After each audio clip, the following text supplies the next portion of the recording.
Well, if I may just to jump in here, the best part of not having a definition is really, like opportunity like this, allow everyone, every leader to really pursue and define something that maybe, our predecessors haven't thought about. And I am a policy professional by training. So for us, sustainability ethics, a lot of them are grounded to this sustaining impact that trying to create by producing something, right? So for Emilia George, it was really born out of my pure frustration as a consumer of not finding the kind of comfortable fabrics and the breathable fabrics, the fabrics that my newborn baby were not allergic to.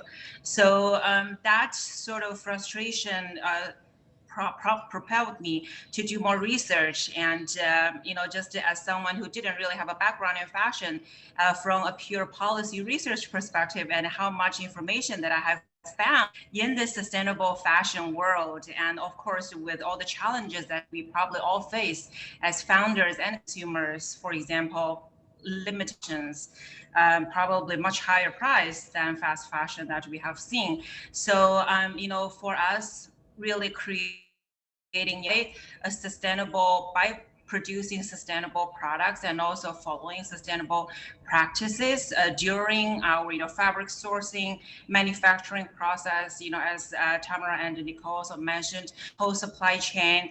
Everyone is looking at you when you self-claim that you are a sustainable brand, and this sort of I would say neighborhood watch of the fashion practices really keep us and make sure that we really explore to the minuscule detail and make sure that every part of our brand is really following that what we each leader believes in.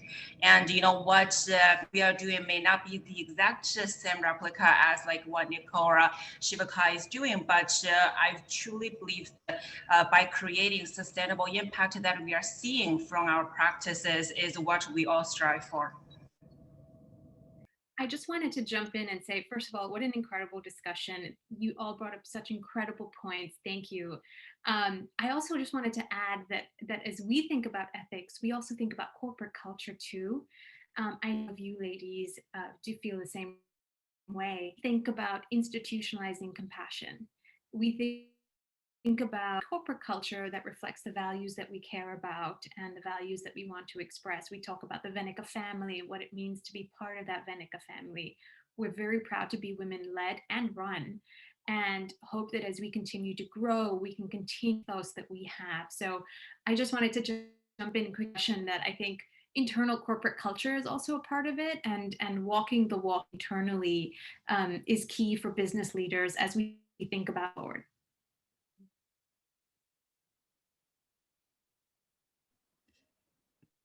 That's amazing. Thank you so much, all, for answering that and giving us so much to think about. I mean, there's obviously maybe the point of sustainability is that it's meant to be multifaceted.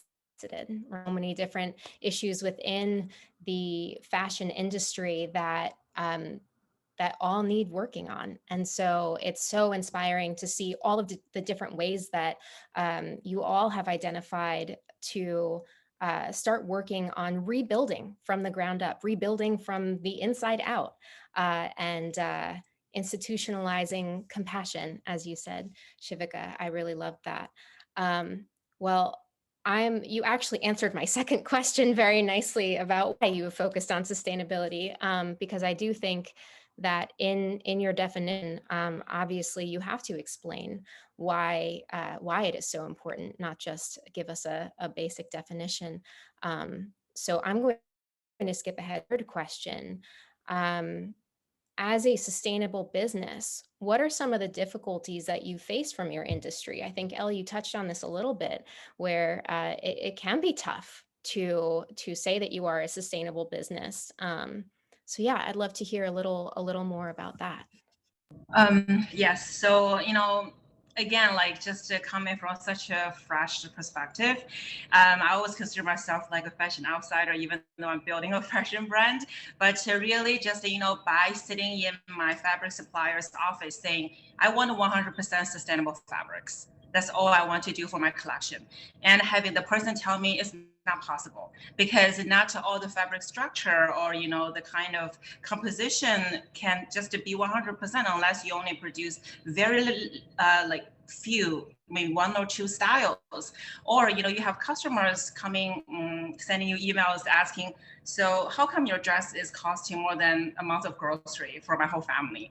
And that question came like more than a year ago, and I would never forget it, because of course we have a lot of price points, but I actually listed why we came up with the price, and I told her how much each fabric hard, how much it is costing to make everything in New York City, and with all the explanations. So I think just if the fashion world, the fashion innovators can come up with more innovations that can drive down the offer more options, that will really help with brands who want to explore more options, and also allow more public to be able to basically purchase these higher priced items. And also just in terms of knowledge, it's my second year building this brand, and I'm pregnant again. So what I'm learning about what a pregnant mom to a toddler may need, and the kind of clothing is functional. Like a lot of the sustainable fabrics, you cannot machine wash them. You have to hand wash or hand dry, and that creates a lot of frustration for moms. And how do we solve that kind of conflict? So all these, I think, are calling for us to just to work with innovators and come up with really disruptive technology that can really revolutionize the offering in the sustainable fashion world.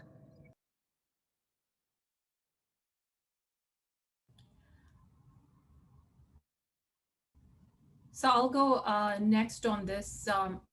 So for us, as a shoe company, all of our manufacturing currently is based out of South Asia. So what frustrates us is the structural barrier to the growth and expansion. Now, since we work with indigenous artisans, these guys are spread all over the country. We're working in Pakistan right now. There's no central database or infrastructure provided by the national authorities.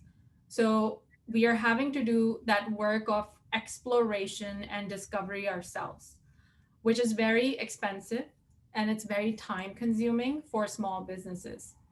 So these challenges are systematic in nature, and often we just don't have that sort of capital and resources to address these challenges in a timely way. So that's our struggle. And I'll jump in here. We again, we have a totally different type of business, so we have kind of a unique, our own unique issues around this subject matter. I mean, obviously, sustainable, ethically produced fashion should absolutely cost more, right? It costs more because, as Afshan said, you're paying your workers 3 times more than the average, which is so life changing for them. Or, Elle, you were talking about sourcing fabric, buying sustainable fabrics, those cost more. And so all of those things contribute to a higher price for the consumer. And the fast fashion industry has really distorted people's perceptions about how much things like clothing should cost. And it's really unfortunate, because now that you have consumers expecting to be able to spend $5 or $10 for a new top, which is just mind-blowing. I mean, a coffee shouldn't cost more than a garment, but it's really created a certain mentality amongst the masses. I mean, obviously, if you have a consumer who is a conscious consumer, who's out there and they know about the importance of paying people fairly, and thinking about the producing fabrics with regenerative farms, and all of these things that you can look at along the way.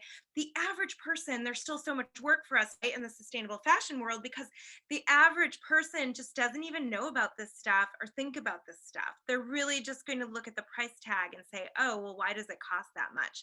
And even us, I mean, we, it really is our mission to provide a service that is appealing to the masses from an ease of use and also from a cost perspective. But even for us, it's tricky. We've created this whole point system, so it's really so people get a fair and equal swap, right? So there are all these different things that we at the garments, and then we charge kind of like a flat ups, which is great. I mean, it's very, very affordable, but even as affordable as we are, sometimes there are still people that are like, well, why does it cost that much? And it's like, well, it's a lot of labor what we're doing to go through the garments, check them for imperfections, steam them, photograph them, list them on the website, warehouse them, pick and pack and ship orders, things that we're doing.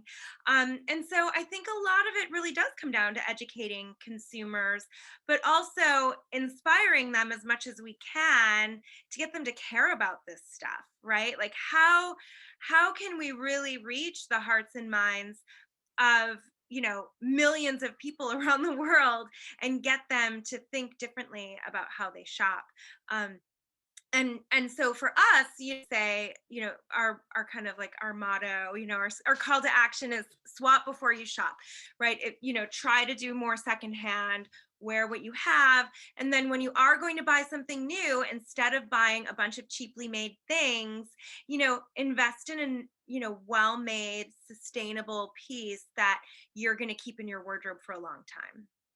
Nicole, I couldn't agree more. It really is about perception shift, education, and interrupting a habit pattern, which is, like I said, for us as individuals, for the communities at large, for consumers, it's really tricky and takes effort.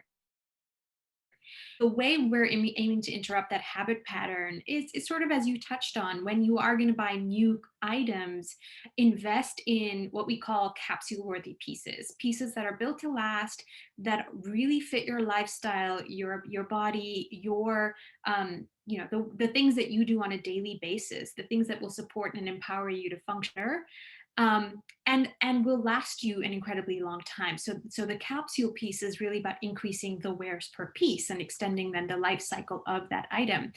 And that's a change. We're in a fast fashion world, and finding some of these pieces can be like finding a needle in a haystack, and that's sort of what we do. The other challenge that I wouldn't even say challenge, but it's a privilege to solve, is creating closets that empower and uplift rather than take away resources and time. I mean, I know the amount of time I've spent in my life trying to figure out what to wear is not okay. It's so how do we take away that decision making in her day and give her resources and time and energy back is something that we think about a lot, and what we're hoping to solve. Some of the challenges I think that we face as a platform is, we have all of us have, with the added complexity of being socially and environmentally conscious and being deeply committed to it. So we also have to scale, manage capital, hiring, all of that we have to do as entrepreneurs. But we've also had to, for example, we've had to say no to brands and product that we didn't feel meet our criteria. So it adds that, again, I'd say privilege to solve this complexity to running a business that I think traditionally as a startup founder I may not have.